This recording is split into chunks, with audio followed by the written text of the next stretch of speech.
Welcome to The Victory Kitchen, the podcast all about American food rationing during World War II. I'm your host, Sarah Creviston Lee, author, historian, and vintage foodie. I'll be exploring the logistics of food rationing, featuring wartime cookbooks and recipes, and highlighting real home front experiences. We're going to be learning exactly what our grandmothers had to do to get their food to fight for victory. Welcome back to a new season of The Victory Kitchen. Today's episode is called Gardening as War Work. So we are going to be talking about victory gardens. But there was just so much to cover that I decided to split this up into two different episodes. So today we'll be talking more about the Victory Garden program itself and kind of the logistics of that program. And then the next episode we'll be talking about the down and dirty details of an actual victory garden. Today I'll be introducing a new cookbook to you. And for our story highlight, we're going to learn how one preacher set the bar for a victory garden. Now, I think victory gardens are something that is very near and dear to a lot of people's hearts. And as I was putting together this episode, it got me thinking about, why is that? Why are so many people drawn to the idea of the victory garden? And I think we're going to explore that a little bit today.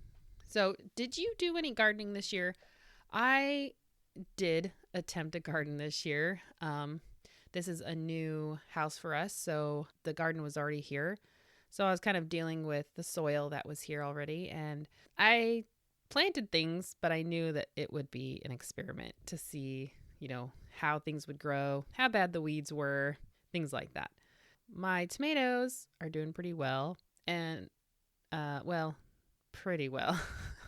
I'm not the greatest at watering, to be honest. So actually, this episode was postponed a little bit because I needed to can a bunch of those tomatoes. And it's so tricky when you don't have enough producing at the same time. How do you keep those tomatoes for when you do have enough? And so today it was tricky. I kept some in the fridge, but I still had tomatoes go moldy. So those went on the compost. Anyway, I made some salsa yesterday, so I could have recorded, but I really needed to get that salsa canned. I think my family will be happy having that salsa, but boy, am I glad that's over with. And I'm sure that maybe you've noticed, but during this pandemic time, there has been a huge increase in the interest in gardening and World War II victory gardens. A lot of people are calling their garden a victory garden, myself included. And so I find that really fun and really interesting. When I was doing research for this episode, I was surprised actually that there are very few books written about American wartime victory gardens. A lot of books have chapters about them or they kind of talk about them, but there isn't really a book dedicated to World War II victory gardens in America. Also, most of what I found is the use of the term victory garden is to invoke a certain feeling or an image. So there's a cookbook called the Victory Garden Cookbook, but I think it was published in the 70s or the 80s, and I'm pretty sure it has nothing to do with World War II victory gardens. The closest book that I did find was called Cultivating Victory, The Women's Land Army and the Victory Garden Movement by Cecilia Gowdy-Wygant. This covers the UK and America, but it mainly focuses on the Women's Land Army. So while I couldn't find any modern, really solid things about victory gardens, what I did find and what kind of scared me a little bit is how much primary source material there is. There is so much, from newspaper articles to advertisements to cookbooks to gardening books to magazine articles. There is just a treasure trove of resources out there about victory gardens. And that's why we have 2 episodes on the victory gardens. Now, this is a really good thing, but having to dig through all of that and, sift through it to find the things to share that was quite the challenge. On the table in my office, I have a whole pile of wartime magazines, with articles and images about Victory Gardens. So, what this tells me is that the campaign for Victory Gardens during the war was successful in that it was a widespread message encouraging Americans to start a garden. So, where did the whole Victory Garden thing come from? It came from an official program called the National Victory Garden Program, or in other places I've seen it called Home Victory Garden Program. So the idea was originally presented at the National Victory Garden Conference, or the Defense Garden Conference, I've seen both, in Washington, D.C. in December of 1941. And it was adopted officially on December 20th, 1941. This national program was under the umbrella of the much larger agricultural Food for Freedom campaign launched to enlist farmers in the wartime food effort. The three main objectives were: 1, to produce foods for home consumption to the end that the food habits of the family may be improved from the standpoint of nutrition. 2, to maintain the morale of the individual family and the public. And 3, to conserve labor, material, and transportation facilities.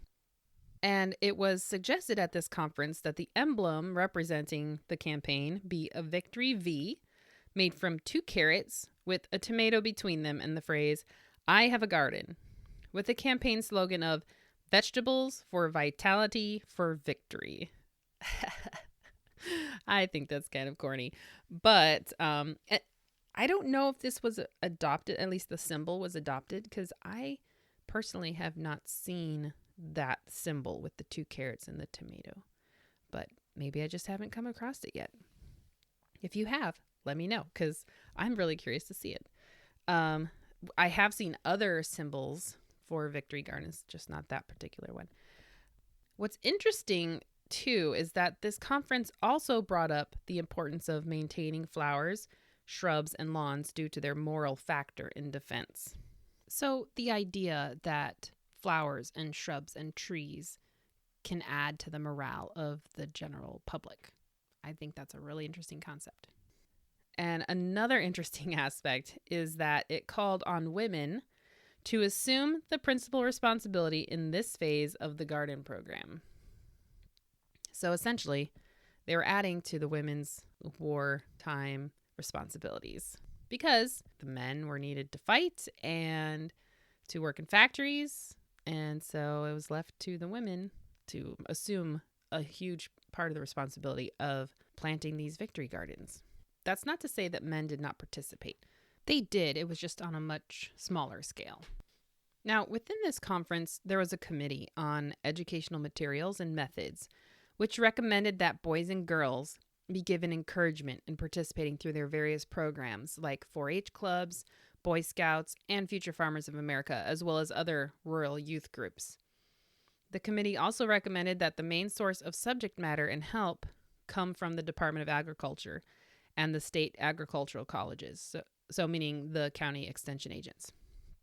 So this means that if people needed to learn how to plant a victory garden or needed help with weeds or insects, things like that, that the main source of those educational materials or classes came through the Department of Agriculture and the state agricultural colleges.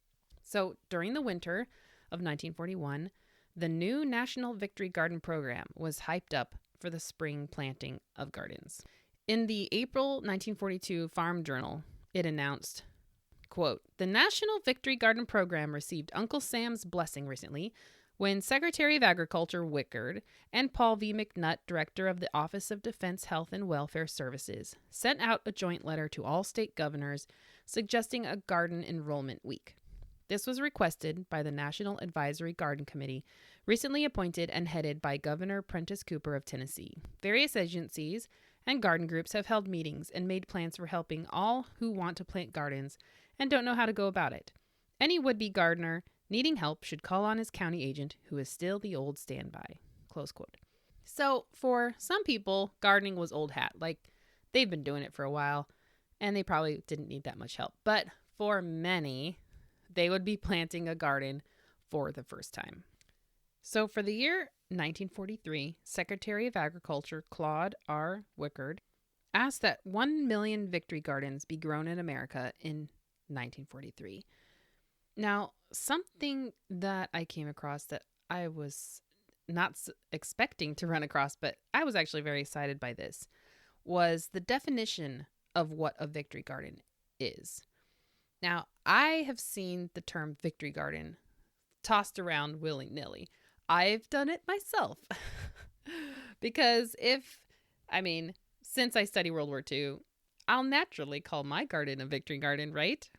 Well, there is a technical definition for what a victory garden is.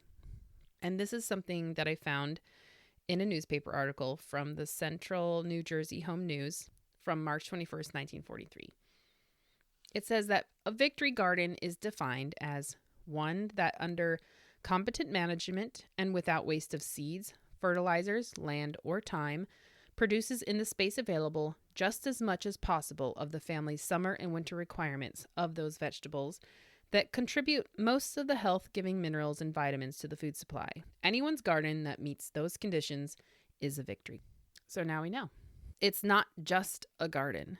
It's one that practices conservation in materials and space and provides added nutrition for the individual or family. Now, the aspect of conservation of seeds and fertilizer was a result of there being scarcities. Just like there were shortages of certain types of food, there were shortages of seeds. And if we wonder why that was, we can just look at today's situation where, we've got the normal population of people who use seeds, that garden on a regular basis, and all of a sudden there's this pandemic where everyone's at home and they're worried about the food supply. So now everyone wants to plant a garden. There's going to be a shortage of tools. There's going to be a shortage of seeds and dirt and just all kinds of things you need for gardening. Like I had a hard time finding garden hoses. So all of a sudden with the Victory Garden program, a whole ton more people are needing to plant things and wanting to participate in this program. And they are using up the ready available supply of materials like seeds. So conservation was really important in a victory garden. And also fertilizers. There was a huge need for fertilizers for the farmers. So if the farmers are using up the bulk of the fertilizers available, then the home gardeners were definitely going to have a hard time getting hold of that. So does my garden qualify as a victory garden? That was the big question. The answer, sadly, is no. But I have great hope for next year. And I have these amazing images of wartime gardens that I can use as a guide.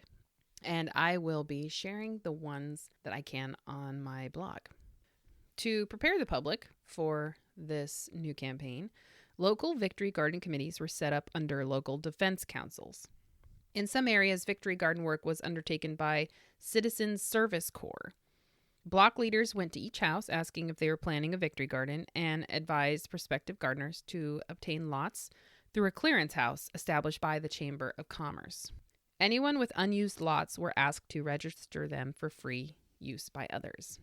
Block and sector leaders also sought out experienced gardeners in the area to elicit their help in advising others about proper planting and gardening, as well as establishing them in informal advisory groups on gardening. I think this is pretty cool that communities were working hard to help their citizens participate in the program, and they were also gathering local knowledge. People that knew a lot about gardening, they were a huge asset for this program in these smaller localities. So essentially, communities using the resources they already had available to them to do their part in the Victory Garden program and to help their fellow citizens succeed. Now, if you wanted to sign up to have a Victory Garden, and this is also an interesting aspect of the Victory Garden program, you needed to fill out a form to inform your local area council that you wanted to participate. And this was important because of numbers. The government loves numbers, and so they wanted to find out exactly how many people were planting gardens. And it was also a way of knowing how much help was needed. So these forms to sign up were distributed to school children to take home for their parents to fill out and the children to return the next day. If a household didn't have any school-aged children, a registration blank was provided in the newspapers. This was to provide a sort of census so that the local Victory Garden committees would know how many people were planning on planting a Victory Garden, to determine how much land was needed, and to allocate available land to people who wished to plant gardens but had no land of their own. So what was on one of these forms? At the top of the form, it says, "Food will win the war and right the peace," which is a pretty cool slogan, I think. Now, this particular form is from New Brunswick, New Jersey. There were various types of forms out there. It just depends on what newspaper that you find it in. This one has a few statements and then yes and no answers. So this is what it reads. I expect to have a Victory Garden in 1943. Yes or no? I have space in my own yard or elsewhere. Yes or no? I would like outside space. Yes or no? I have had a vegetable garden for blank many of years. You fill in the blank. Number in the family? Blank. I expect to can. Yes or no? I have land I would be willing to have others use. And then in parentheses it says, please tell where. And then at the bottom, you write your name, your address, telephone number, and the apartment or flat number if that applies. I think these forms are really cool because they say a lot of things. They say what this particular community wanted to know. I like that they ask if they expect to can, despite, I think, the stereotyped view we have of our grandparents or grandmothers that they all knew how to can. That actually isn't true. And so I really like this question because not everybody probably expected to can food. But that is in another episode coming up. Actually, that will be episode 3 after we're done talking about Victory Gardens. Another thing I think is cool about this form is talking about that you need outside space. Like if you didn't have space for a garden, there were people in your community that did have extra space and were willing to let you use it for a Victory Garden. And I just think that's a really cool community cooperative effort there so that everyone could participate in this program that wanted to. Okay, so why were Victory Gardens needed? That seems like kind of an obvious question, but we're going to kind of dive into it in more detail. The Regional Office of Civil Defense Director Joseph M. Laughlin urged everyone to join the Victory Garden movement.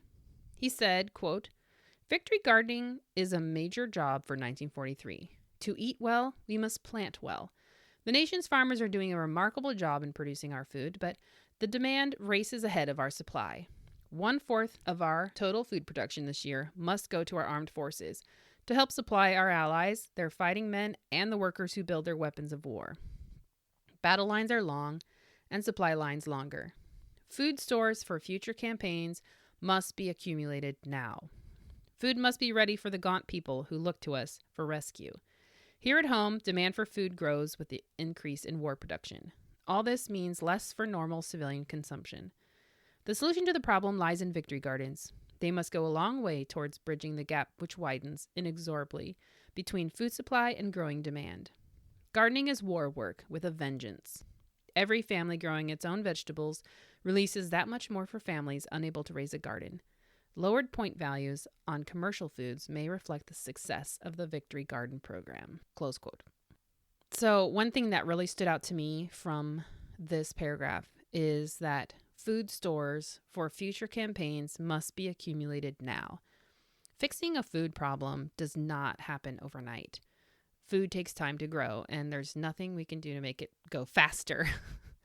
Well, maybe there's a few things we can help, but food is just going to grow the way it does. So what he's saying is we're looking to the future here.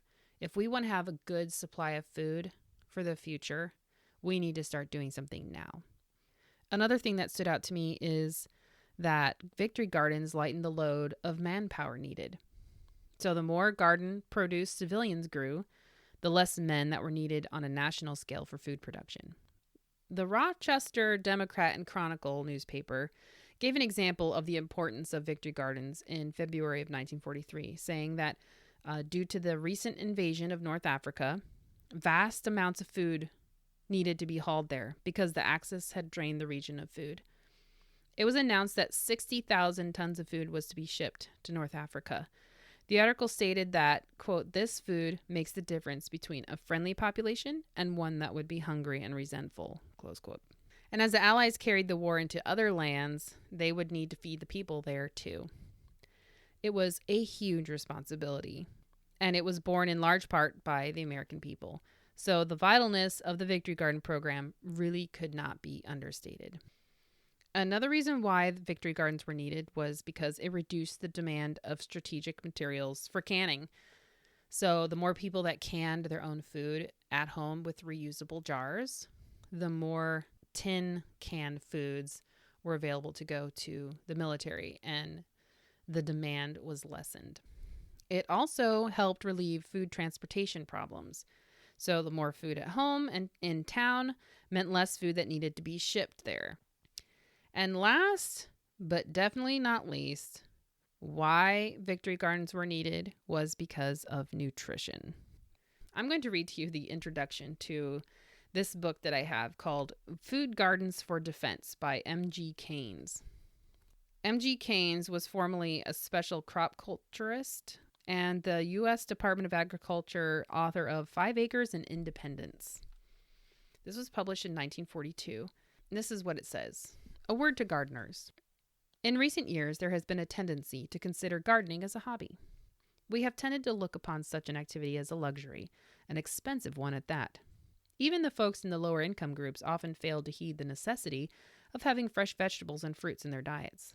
The more affluent found it all too convenient to stop at the corner grocery store, where a wide variety of fresh and canned vegetables and fruits were temptingly displayed. The can opener was easy to use compared with the effort a hoe required. Gardening seemed foolish. Yes, an expensive hobby when one could buy carrots at 5 or 10 cents a bunch. The wide variety of foods to be had without effort on our part seemed perfect. We had all that we wanted to eat. The National Draft Board took the smugness out of most of us. Their reports told of the great numbers of the nation's youth who could not pass the physical examination. It was incredible, and equally incredible the reason given: undernourishment. This was indeed a shock to a country that prided itself on having the highest standard of living of any nation in the world. Plenty of food and at low cost, but undernourishment. Gardening does have something for us besides exercise, something that seemingly does not come out of tin cans. Fresh fruits and vegetables, fresh from the gardens, have health-building and health-protecting vitamins and minerals that cannot be captured and put into a tin. They may look the same when cooked, taste the same, and smell the same, but are they? So that is a really sobering look at why Victory Gardens were so important. If so many young men were turned away at the draft boards because they were undernourished, that was saying a lot about the American diet, where we prided ourselves on the way we could provide ourselves with food, and there was so much food, and yet the nation's youth were undernourished. And Victory Gardens were a way that could fix that. Which goes right along into our next topic about Victory Gardens, and that is propaganda. As was the case with so many things, it wouldn't be a wartime program without propaganda that went along with it. Now, looking for Victory Garden propaganda is a bit tricky because most of the famous images out there are either British or they're from World War I. I have not been able to actually find that many World War II American propaganda about Victory Gardens. They are out there, and I just haven't seen very many. So the ones that I've seen are usually wartime posters featuring children or adults or both working hard in the garden. Some show arms or wheelbarrows or boxes full of garden bounty. Posters with slogans like, "Grow your own, be sure," "Groundwork for victory," "Plant a victory garden, our food is fighting," "A garden will make your rations go further," "Your victory garden counts more than ever," "War gardens for victory," "Grow vitamins at your door." They also enlisted famous characters in this Victory Garden propaganda campaign. One of my favorite Victory Garden images is from the World's Finest comics fall issue number 11, featuring Batman, Robin, and Superman, all hard at work in their victory garden. And it shows Robin sweating pretty hard as he's working there. I love that image. Disney also participated in some of this. There is a film of Donald Duck in his victory garden. That's not what the film is about, but it does show him working in his garden, victory garden. And then there was Mickey Mouse. He was the mascot of the Green Thumb contest. And I will go more into this in the next episode. But there is a really great image I found in one of my farm journal magazines about this particular program with Mickey Mouse and his green thumb. So a lot of great propaganda that really stirs the soul of how much victory gardens are needed, that it's your patriotic duty to have one, and that by growing this food, you are helping the war effort, you are helping your family have greater nutrition. And that meant that you were saving food for our troops and for our allies.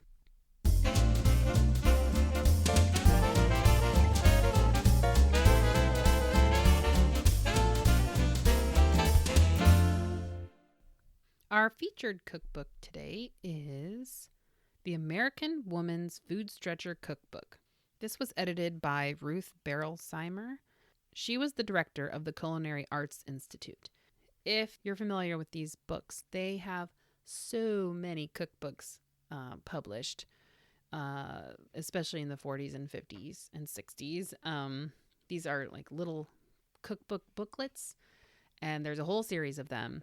But this particular one was published in wartime. Let me see if I can find the date. 1943. And this cookbook is really cool because it is like a little booklet. It's 48 pages.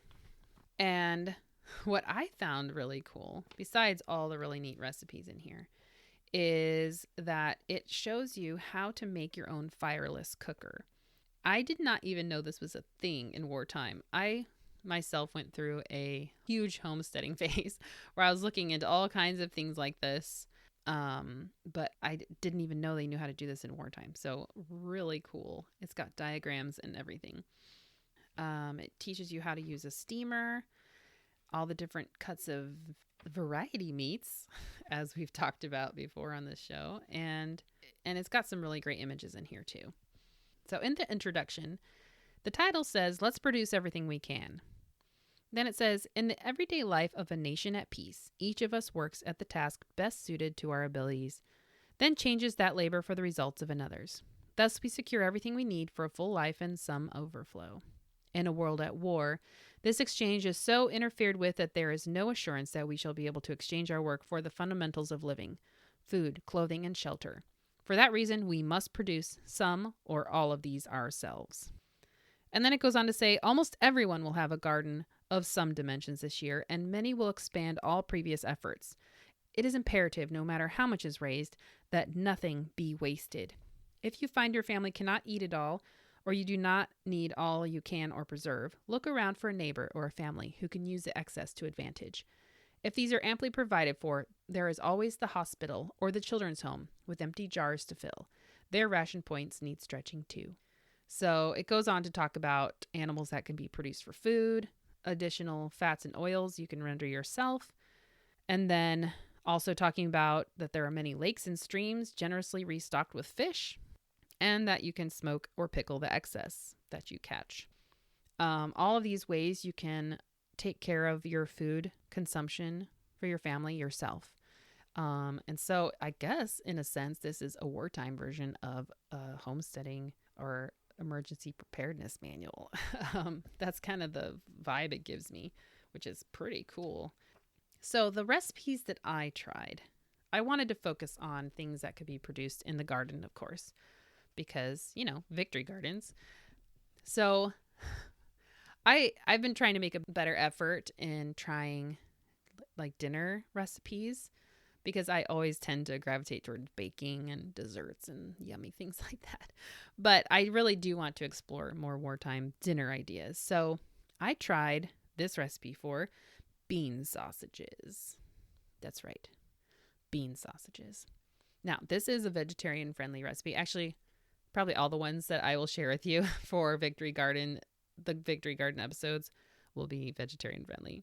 These bean sausages are made from 3 cups of mashed cooked beans, cup of breadcrumbs, some sage, salt, pepper, 3 eggs, water, and fat. So you mash up the beans, you combine it with a half cup of the breadcrumbs, the seasonings, 2 of the eggs.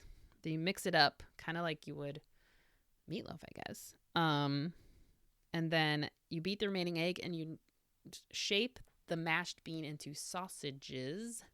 I took this to mean like sausage links, not patties. But then you dip them into egg, the remaining egg, and then into the remaining breadcrumbs, and then you brown it in hot fat. It says to serve with tomato sauce, and this recipe serves 6. My recipe did make quite a lot, so I can see how it could serve 6 people.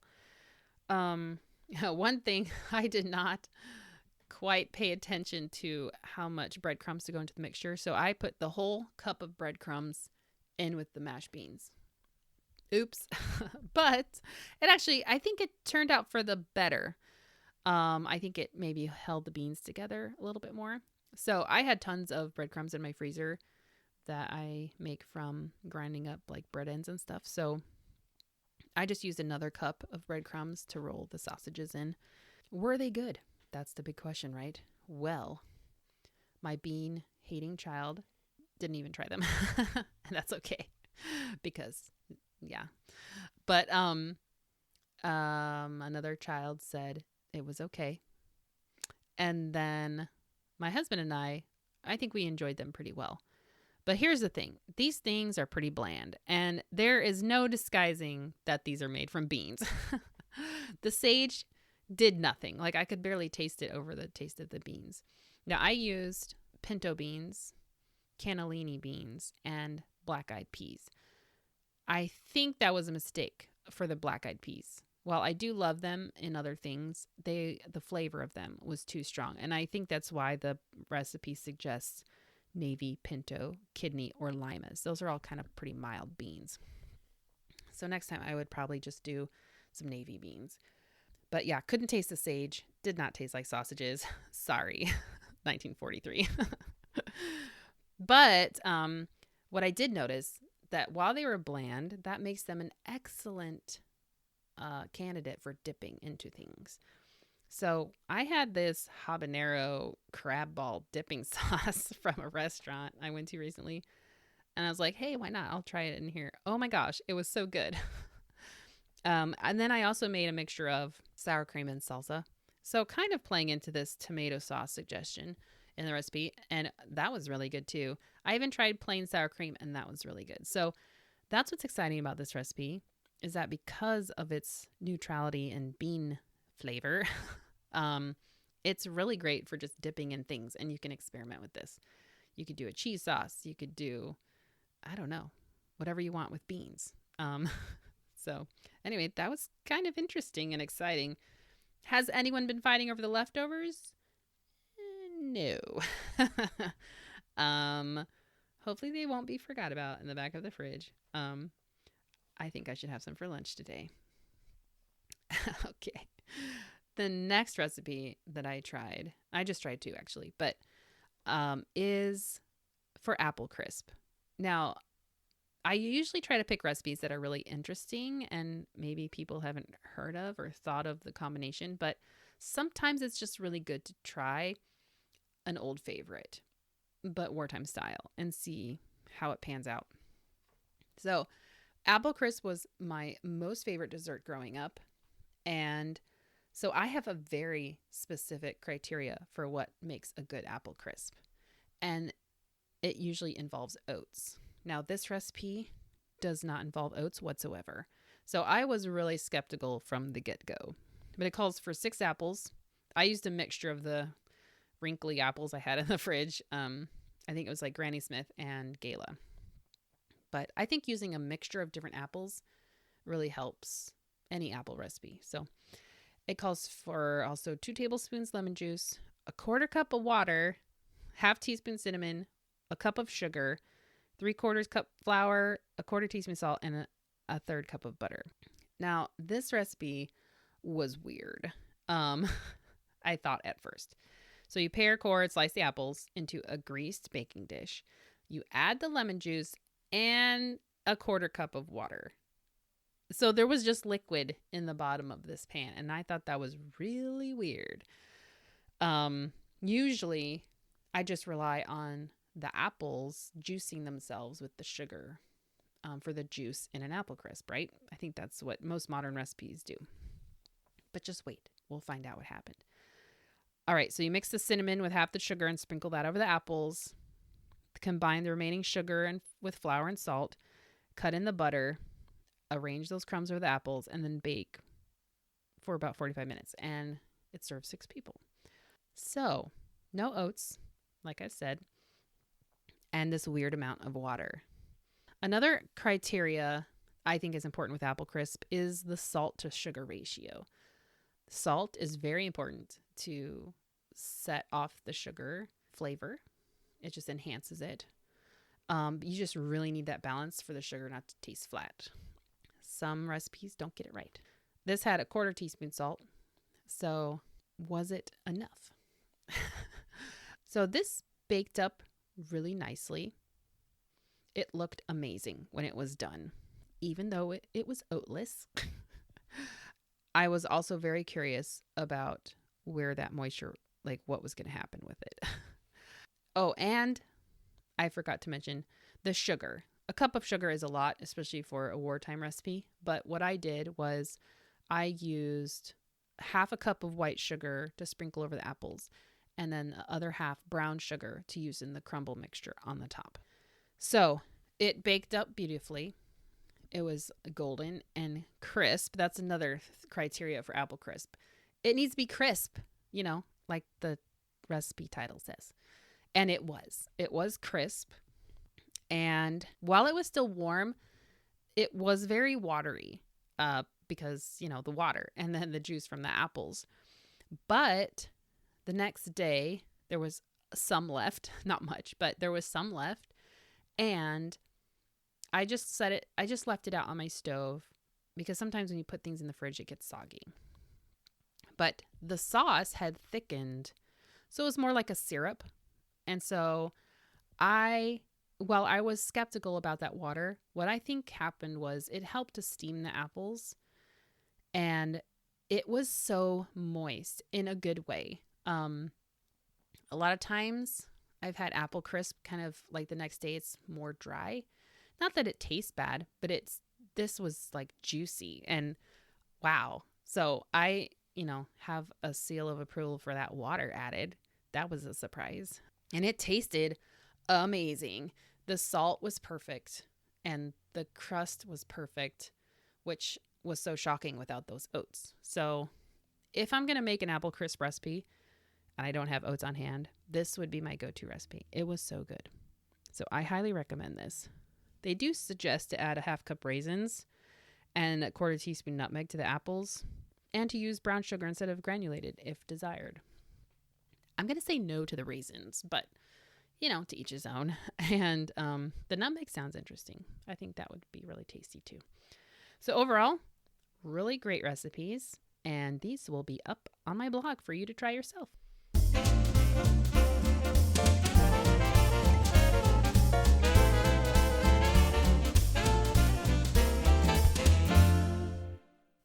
Our story highlight today comes from the March 1942 issue of Farm Journal and Farmer's Wife magazine. If anyone knows anything about me, they know I love this magazine. There are so many amazing issues from wartime. But what I really loved in this particular issue was this story from an article about farm victory gardens. And it was called Preacher's Garden. It says that a preacher's garden need not be any more productive than anybody else's. And for that reason, other folks should be able to match the record made by Reverend Claire V. McNeil of Liberty, Indiana. From a 40 by 50 foot garden patch, he produced 17 pints of butter beans, 10 pints mangoes, 15 pints corn, 27 quarts of beets, 46 quarts of tomatoes, 8 quarts of grape juice, 40 quarts peaches, 8 quarts sauerkraut, 35 pints of beans, 37 quarts string beans, 30 quarts red cherries. And then he says, besides, I harvested 1/2 bushel of onions and unknown amounts of lettuce, radishes, and other vegetables for table use throughout the season. Not the least enjoyable was an abundance of blueberries and beautiful flowers. So, what this article was saying, that if a preacher could do this, anybody can do this. Yeah, well, 40 by 50 foot garden patch. That's huge. Wow. But it's interesting the things that he grew. So butter beans, corn, beets, tomatoes, grapes, peaches, sauerkraut, peas, string beans, and cherries, and then a bunch of radishes and lettuce. Probably some carrots and things like that. Mangoes. That's what I'm curious about. 10 pints of mangoes. Where did he get mangoes? Huh. So I guess he was growing mangoes. Interesting. So, and this is in Indiana. So, way to go, fellow Hoosier. Yeah. This is like the garden of my dreams. The victory garden that is in my heart of hearts. I don't know about you, if you've ever like pored over one of those diagrams of a victory garden with the perfect rows and they tell you everything to plant. Yeah, that is #goals. I want to do that as an experiment, but man, gardening's a lot of hard work, you know. And I really applaud Reverend McNeil for all of his hard work in producing his garden and all of those canned items. Now, what the article does not say is if he canned those things himself. We don't know. But really, though, wow. I admire this guy. If your garden was not as productive, or if you did not put up all this food, don't feel bad. I'm trying to tell myself not to feel bad. What I am proud of is that this season I canned beet relish, I canned dill relish, and I canned salsa. And I canned some jam. So you know what? I think I did pretty well. Not all of that came from my garden. Just the tomatoes from my garden went into the salsa, and jalapeno peppers. And that's about it. But still, I think that's a lot to be proud of. And so whatever your gardening efforts have been this year, with how crazy it's been, I think you can pat yourself on the back. And there's just so much that comes from gardens, not just, you know, the nutritional aspect like was emphasized in World War II, but the beauty that comes, that we can enjoy all those beautiful plants, and also just the satisfaction of, you know, work that we can see the results of and we can enjoy them on our table. So yeah, next week we will be talking about the down and dirty details of a victory garden. So stay tuned for that. If you or your family have American homefront stories, I would love to be able to share them on my podcast. To share your story, go to victorykitchenpodcast.com and click on Share a Ration Story. We have lots of fun on Instagram, so come on over and give me a follow. My handle is Victory Kitchen Podcast. And I would love your support, which helps keep this podcast going. To do so, go to anchor.fm/Sarah Creviston Lee and click on support. Thanks so much for listening, and I'll talk to you next time. Bye.